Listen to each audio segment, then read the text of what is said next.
నమస్కారం. శ్రీమద్భాగవత మహాపురాణం ప్రథమ స్కందము 12వ అధ్యాయము పరీక్షిత్ యొక్క జననము 6వ శ్లోకము.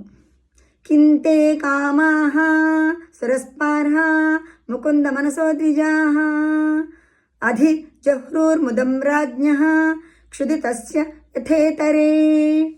బ్రాహ్మణోత్తములారా, అతని సంపదలను చూచి దేవతలకును అసూయ కలుగుచుండెను. కానీ ఆకలిగొన్న వానికి భోజనముపై తప్ప ఇతరములైనటువంటి పదార్థం మీదను మనసు పోనట్లు శ్రీకృష్ణునే సదా స్మరించుచుండెడి ఆ ధర్మరాజునకు భౌతిక సంపదలు ఏవియను ఆనందమును కలిగించినవా అనగా కలిగింపలేదు. 7వ శ్లోకము. మాతుర్గర్భవతో వీరః సతదా భృగునందన తదర్శ పురుషం కంచిత్ దహ్యమన్నోస్త్రుతేజసా. సౌనక మహర్షి వీరుడైన పరీక్షిత్తు మాతృగర్భములో ఉన్నప్పుడు అశ్వత్థామ ప్రయోగించిన బ్రహ్మాస్త్ర శక్తి చేతాను దహింపబడుచూ ఉండగా జ్యోతిర్మయుడైన ఒక మహాపురుషుడు తనను రక్షించున్నట్లు చూచెను. 8వ శ్లోకము. అంగుష్టమాత్రమమలం స్ఫురత్పురట మౌళినం అపీచ్చ దర్శనం శ్యామం తటిద్వాసన మచ్యుతం. 9వ శ్లోకము.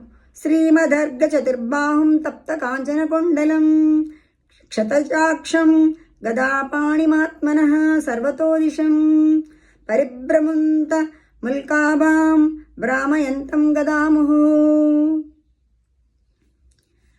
చూచుటకు ఆ దివ్య పురుషుడు అంగుష్టమాత్ర ప్రమాణములో ఉండెను.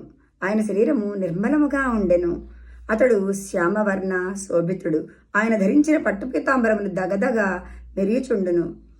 ఆయన శరీరమున గల కిరీటము బంగారు కాంతులు ఈనిచుండెను. ఆయన యొక్క 4 భుజములను బలిష్టములే పొడవుగా శోభిలుచూ ఉండెను. కర్ణకుండలముల పుటము పెట్టిన బంగారు వన్నెలతో ఒప్పుచుండెను. ఆయన కన్నులు ఎర్రబారి ఉండెను.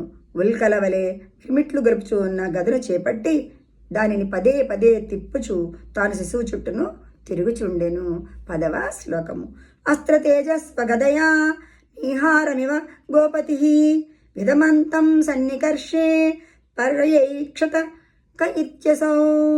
సూర్యుడు తన కిరణముల చేత పొగమంచును పారద్రోల్చున్నట్లుగా ఆ మహాపురుషుడు తన గద ద్వారా బ్రహ్మాస్త్ర తేజమును శాంతింపచేయుచుండెను. ఆ పురుషుని తనకు అతి సమీపమున జూచి ఆ గర్భస్థ శిశువు ఇతడు ఎవరు అని ఆలోచింపసాగాను. ధన్యవాదములు.